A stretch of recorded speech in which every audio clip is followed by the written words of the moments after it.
सगाजनों, दी Koitur times channel को like करें, subscribe करें और बेल आइकन दबाकर नोटिफिकेशन प्राप्त करें। सेवा सेवा सेवा जोहार सगाजनों, आज हम लोग इस वीडियो में गोंगो करने के लिए ज़रूरी अवयवों की बात करेंगे और यह जानने की कोशिश करेंगे कि गोंगो कोयापुनेमी संस्कृति में गोंगो करते समय किन किन ज़रूरी चीज़ों का होना ज़रूरी होता है और वह चीज़ें क्यों ज़रूरी हैं। तो आइए हम कोयापुनेमी मिजानों में गोंगो संपन्न करने के लिए ज़रूरी वस्तुओं के बारे में जानते हैं। तो पहली चीज़ जो बहुत ज़रूरी चीज़ होती है वो होती है कांसे की धनिया। तो कांसे की धनिया मीन्स की थाली, और इस थाली में ही सभी चीज़ें हम जो गोंगो की सामग्रियां रखते हैं, इसलिए इसका बहुत महत्व है। क्योंकि कांसा एक बहुत ही पवित्र धातु मानी जाती है, इसलिए इस थाली का उपयोग करते हैं। वैसे ही थाली की तरह ही कांसे का चुरू मतलब कि कांसे का लोटा, यह लोटा भी कांसे का ही होना चाहिए, क्योंकि कांसा पानी को शुद्ध रखता है और इस कांसे के लोटे में ही महुए को पानी के साथ भिगो के रखते हैं, जिसका हम गोंगो में प्रयोग करते हैं। तीसरी जो महत्वपूर्ण चीज होती है वह होती है प्राकृतिक रूप से पाए जाने वाले सरई के पौधे से निकलने वाला गोंद। यह सरई का पेड़ कोयापुनेमी संस्कृति में बहुत ही महत्वपूर्ण और बहुत ही पवित्र माना जाता है और हमारे कोयापुनेमी मिजानों में इसका उपयोग विभिन्न जगहों पर विभिन्न तरह से होता है। इसका गोंद जब सूख जाता है तो उस गोंद के सूखने के बाद एक रार बनती है, कंडे की आग पे रखकर उस पे धुआं करते हैं। इसे हम सरई के रार का धुआं बोलते हैं और यह पूरे वातावरण को पवित्र करता है। और यह रार जनरली सामान्य भाषा में लोग इसके धूप या लोबान भी कहते हैं, लेकिन यह उससे बिल्कुल अलग है। धूप और लोबान अप्राकृतिक चीज़ें होती हैं और यह प्राकृतिक होता है। चौथी जो बहुत महत्वपूर्ण चीज़ होती है वो होती है सड़ापी कंडा। सड़ापी कंडा मतलब कि गाय के गोबर से जो उपला तैयार होता है, जो कंडा तैयार होता है सूखने के बाद, उसका इस्तेमाल हम करते हैं। और सामान्यतः यह कंडा इसलिए इस्तेमाल करते हैं क्योंकि गाय बहुत सारी वनस्पतियों को खाती है और प्रकृति के बहुत सारे अवयव इसके गोबर में मिलते हैं, जो सूखने के बाद जब हम जलाते हैं, जो सरई की रार है उसके साथ जब आग पे जलाते हैं तो एक तरह का मिश्रण धुआं तैयार होता है जो वातावरण को शुद्ध रखता है। तो इसलिए इस तरह सड़ापी कंडा या गाय के गोबर का कंडे का उपयोग होता है। पांचवा जो महत्वपूर्ण चीज होता है वह इरुक पुंगार होता है। महुए का फूल जो आप देख रहे हैं, ये महुआ कच्चे महुए का फूल है और जब ये महुआ फ्रेश होता है, जब यह महुआ तुरंत ताजा गिरता है तो इसका रंग जो है हल्का सा हरा पीला होता है और यह धीरे धीरे इसको सुखवाते हैं और सूखने के बाद यह महुआ विभिन्न कार्यों में प्रयोग होता है। तो चूंकि यह महुआ सीजन के कुछ समय ही उपलब्ध रहता है, इसलिए हम अपने गोंगो में सूखे महुए का प्रयोग करते हैं, जो आप देख सकते हैं कि वह हल्का सा कत्थई रंग का होता है, ब्राउन कलर का होता है। और इसकी खास बात होती है, यह प्रकृति का खूबसूरत उपहार है और प्रकृति का एक ऐसा फूल है कि जो इसको पानी में भिगो देने पर पुनः अपनी प्रारंभिक अवस्था में आ जाता है, जबकि अन्य फूलों में ऐसा नहीं होता है। यह प्रकृति का खूबसूरत फूल ही हमारे गोंगो के लिए चुना बहुत ही महत्वपूर्ण अवयव होता है, वह है गारंगनी या गुल्ली का तेल। यह जो है महुए का बीज आप देख रहे हैं, ये महुए का बीज है और इस महुए के बीज को तोड़ करके इससे तेल निकाला जाता है, जिसे हम गारंगनी कहते हैं।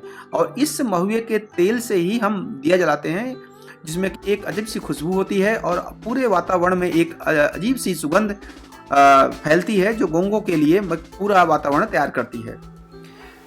इसके साथ ही हमारा सातवां अवयव होता है ईयर मतलब पानी, और यह पानी हमारे जीवन का अभिन्न अंग होता है और हमारे गोंगो में पानी का उतना ही महत्वपूर्ण हिस्सा है। हम पानी का उपयोग कांसे के लोटे में करते हैं और खास तौर पे यह सामान्य पानी नहीं होता है, बल्कि इरुक ईयर होता है, क्योंकि इस पानी महुए का पानी बोलते हैं। इस पानी में महुआ को भिगोया जाता है और उस पानी से ही अपने गोंगो में हम उसका प्रयोग करते हैं।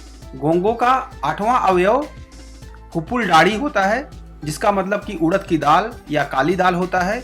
इस दाल का उपयोग फड़ा पेन थाना पूर्वादाऊ का थाना, पोयाल का थाना और सियान नेगी थानाओं के बनाने में इस्तेमाल किया जाता है। साथ में अपने सगा पाड़ियों के स्वागत सेवा मान के लिए भी दाल चावल का टीका लगा करके प्रयोग किया जाता है। इसके बाद एक और बहुत महत्वपूर्ण अवयव है, 9वां अवयव, जिसे हम परईक बोलते हैं। परईक मीन्स चावल, या नूका भी कहीं कहीं कहते हैं। नूका मतलब होता है टूटा हुआ चावल, लेकिन हम अपने गोंगों में परईक यूज करते हैं, अक्षर जिसे बोलते हैं, कि वह चावल जो कि पूरी तरह से पूर्ण हो, जो टूटा ना हो। इसके बाद 10वां अवयव होता है कमका। कमका मतलब हल्दी। हल्दी हमारे कोया पूर्णिमी संस्कृति में कई रूपों में इस्तेमाल होता है और यह पदार्थ हमारे जीवन में शुद्धता का प्रतीक होता है। हर तरह के कोया पूर्णिमी मिजानों में इसका उपयोग किसी न किसी प्रकार से किया जाता है। 11वां जो अवयव बहुत महत्वपूर्ण है गोंगों के लिए, वो होता है गोर्रा दाना या मढ़िया दाना बोलते हैं। इसे मुठवा दाना भी बोलते हैं, क्योंकि इससे हम अपने थाने का, जब हम गोंगों के लिए थाने तैयार करते हैं तो उसमें गोर्रा दाना का कुछ मुठवा थानों में इस्तेमाल होता है। यह दाना सभी थानों में नहीं प्रयोग किया जाता है, केवल मुठवा थानों के लिए प्रयोग किया जाता है। अगला महत्वपूर्ण अवयव होता है आग या किस। यह आग बहुत ही महत्वपूर्ण है और आग को हम कंडा, जो सरापी कंडा है, उस पे आग को रखते हैं और उस कंडे को पूरा जलाते हैं और फिर उस कंडे के ऊपर जो सरई का रार है वो डाल के उसका धुआं करते हैं। तो यह आग पूरी वातावरण को शुद्ध करती है। 13वां जो बहुत महत्वपूर्ण चीज होता है वो होता है कपसा। कपसा या कापूस बोलते हैं कुछ लोग इसको रुई भी बोलते हैं। रुई का जो बाती बनाते हैं, जो हम दिया जलाते हैं गारंगनी से या गुल्ली के तेल से, महुए के तेल के जो दिया बनता है उसमें इस बाती को डालते हैं, कपसा को, और उसको हम उस गोंगों के स्थान पे रखते हैं। तो कपसा एक बहुत ही महत्वपूर्ण है और प्राकृतिक रूप से जनरली हम जो रुई उपलब्ध होती है उसका इस्तेमाल करते हैं। 14वां जो महत्वपूर्ण अवयव होता है वह होता है टवड़ी। टवड़ी मतलब मिट्टी का दिया, और मिट्टी का दिया बहुत ही महत्वपूर्ण है, क्योंकि इसी मिट्टी के दिए का उपयोग हम गोंगों को शुरू करने से पहले जलाकर करते हैं।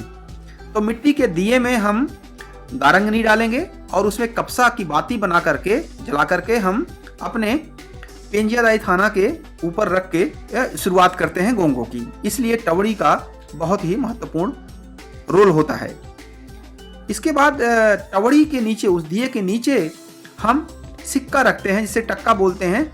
और यह सिक्का जो है वह पहले तो हम लोग सोने का सिक्का रखते थे, क्योंकि वो शुद्ध धातु होती थी, लेकिन अब वो संभव नहीं होता सबके पास सोने के लिए, तो लोहे के सिक्के या जो भी उपलब्ध सिक्के होते हैं उनका इस्तेमाल करते हैं। तो पहले सिक्का रखते हैं और उसके ऊपर टवड़ी रखते हैं। तो इस तरह से पूरा ये गोंगों का सामान हो जाता है। साथ में एक और अन्य अवयव होता है जिसे हम दिकड़ी कहते हैं या कपड़ा बोलते हैं। यह कपड़ा हमारे लिए महत्वपूर्ण है, क्योंकि जब हम गोंगो करते हैं तो हमें साफ सफाई के लिए एक शुद्ध कपड़ा चाहिए, जिसमें कि हम अपने पेनथाना को सफाई करने के बाद और या उसको गोंगो सारने के बाद जब हमारे हाथ गंदे हो जाते हैं तो उससे हम अपने हाथ को बार बार पोंछ सकें, तो वो दिकड़ी के रूप में वो कपड़ा हम इस्तेमाल करते हैं। तो अगर आपने देखा कि ये 16 सामान गोंगो के लिए बहुत ही ज़रूरी होते हैं, और अगर आपके पास ये गोंगो के सामान उपलब्ध हैं तो आप अपने गोंगो के लिए तैयार हैं। और इस भाग में आपने देखा कि गोंगो संपन्न करने के लिए ज़रूरी चीज़ें क्या हैं। अगले वीडियो में हम आपको बताएंगे कि गोंगो संपन्न कैसे करते हैं, गोंगो में कौन कौन से थाने होते हैं और किस ऑर्डर में हम उन थानों पे हेत करते हैं, और पूरा गोंगो शुरू करने से और सारने तक कैसे संपन्न करते हैं। तो आज के लिए बस इतना ही। आप सभी को पुनः सेवा सेवा सेवा जोहार।